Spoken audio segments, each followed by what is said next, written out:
नमस्कार, मैं शालिनी और आप दिख रहे हैं ग्रामीण दर्शन। बुलंद आवाज गांव और शहर की हर छोटी से बड़ी खबर सबसे पहले ग्रामीण दर्शन न्यूज पर मिलती है। Agra breaking. Deputy CM Brajesh Pathak पहुंचे आगरा में जिला अस्पताल का निरीक्षण करने और समीक्षा बैठक के बाद मीडिया से हुए रूबरू। प्रदेश में स्वास्थ्य को लेकर दिख रहे बड़े बदलाव। आगरा को भी स्वास्थ्य में अव्वल बनाने के लिए सरकार गंभीर। प्रदेश के साथ आगरा में भी दवाओं की नहीं कोई कमी। पाठक। सर्जरी और ओपीडी पर स्वास्थ्य विभाग का फोकस। बाहर की दवाएं लिखने के सवाल पर बोले ब्रजेश पाठक, ऐसे डॉक्टर्स पर होगी सख्त कार्रवाई। राजनीति पर बोलते हुए ब्रजेश पाठक ने सपा को लिया निशाने पर। सपा मुखिया इस वक्त फ्रस्ट्रेशन में है। जब समाजवादी सत्ता में आई, गुंडई, बदमाश और पकड़ सामान्य बात थी। योगी सरकार में अपराधी या तो जेल में है या प्रदेश छोड़कर चले गए। रिपोर्ट संजय कुशवाहा, आगरा। परिवार कल्याण विभाग की पूरे जनपद की बिंदुवार समीक्षा संपन्न हुई है। इस समीक्षा बैठक में हमारे साथ माननीय विधायकगण, हमारे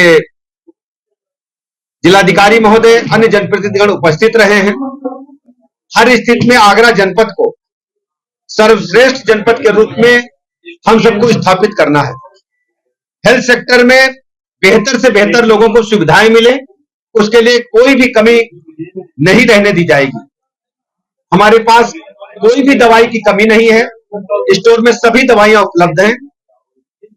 मुख्य चिकित्सा अधिकारी महोदय से निर्देश दिए गए हैं कि सभी अस्पतालों में दवाइयों की पर्याप्त उपलब्धता सुनिश्चित करने के साथ साथ हर स्थिति में किसी भी मरीज को अस्पताल में संतुष्ट करके हमें वापस भेजना है। सर्जरी जो ऑपरेशन है उनकी संख्या बढ़ानी है, उसमें क्यू नहीं लगने देना है। ये आवश्यक है तो तत्काल हमें सर्जरी करनी है।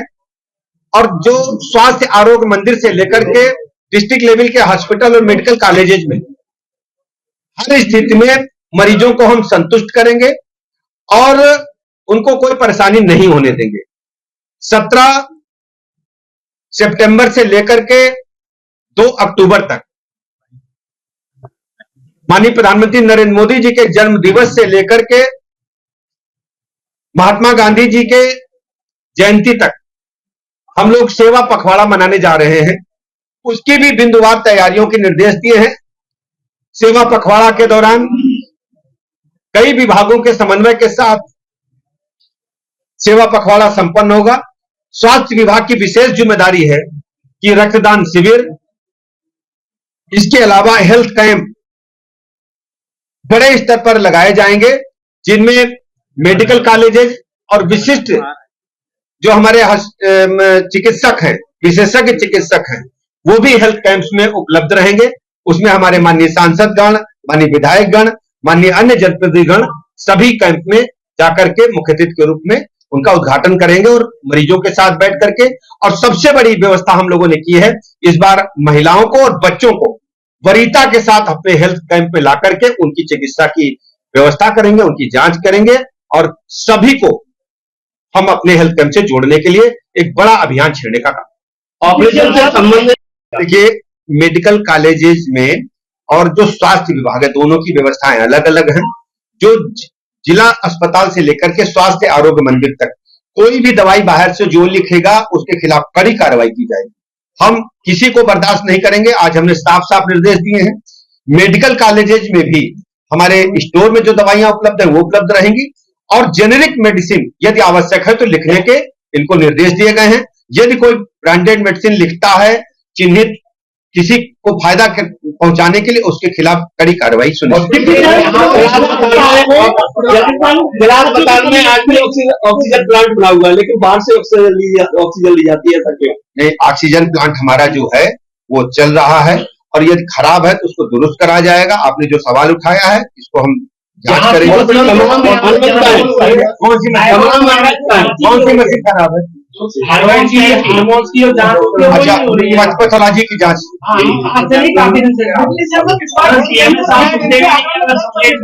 लेकिन लगभग 8 साल में केवल 4 बन पाए हैं। क्या लगता है कि स्मार्ट हेल्थ सेंटर आगरा में 10 बनने से स्मार्ट, वो स्मार्ट सिटी में आता है और हम अभी नगर आयुक्त से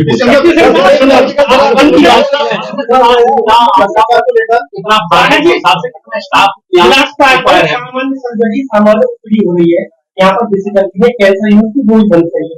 तो ऐसी क्या देखिए यहाँ जो भी चिकित्सकों के पद खाली हैं, वॉक इंटरव्यू के माध्यम से, रिवर्स मीटिंग के माध्यम से जिलाधिकारी महोदय और मुख्य चिकित्सा अधिकारी महोदय को पावर है, वो भर्ती करेंगे। और यदि यहाँ उपलब्ध नहीं है तो शासन स्तर पर हम इसका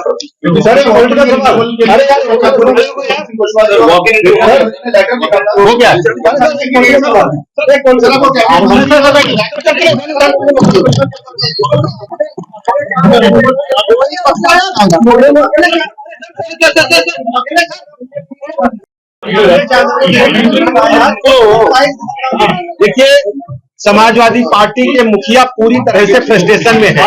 उनको अच्छी तरह आगरा की जनता, इटावा की जनता, पूरे प्रदेश की जनता याद दिला रही है कि जब जब समाजवादी पार्टी सूबे में सत्ता में रही है, गुंडई, लफंगई, बदमाशी, पकड़ सामान्य बात थी। आप लोग भी गवाह हो। आज हम दावे के साथ कह सकते हैं कि भारतीय जनता पार्टी की, योगी जी की सरकार में लॉ एंड ऑर्डर नंबर 1 पर है और उत्तर प्रदेश का चतुर्मुखी विकास हो रहा है। समाजवादी पार्टी के शासनकाल में गुंडे, माफिया, बदमाश, लुच्चे, लफंगे आगरा की सड़कों पर चौथ वसूली करते थे। आप सबको पता है कि जंग से अराजकता का अड्डा आगरा को बना करके रख दिया था। आज अपराधी जेल में है या प्रदेश छोड़ करके चले गए। ताजा खबरों के लिए बने रहिए हमारे ग्रामीण दर्शन न्यूज को फॉलो करें। अगर आप हमें फेसबुक, ट्विटर, इंस्टा के माध्यम से देख रहे हैं तो हमारे चैनल को लाइक करें, सब्सक्राइब करें और बेल आइकन दबाना न भूलें।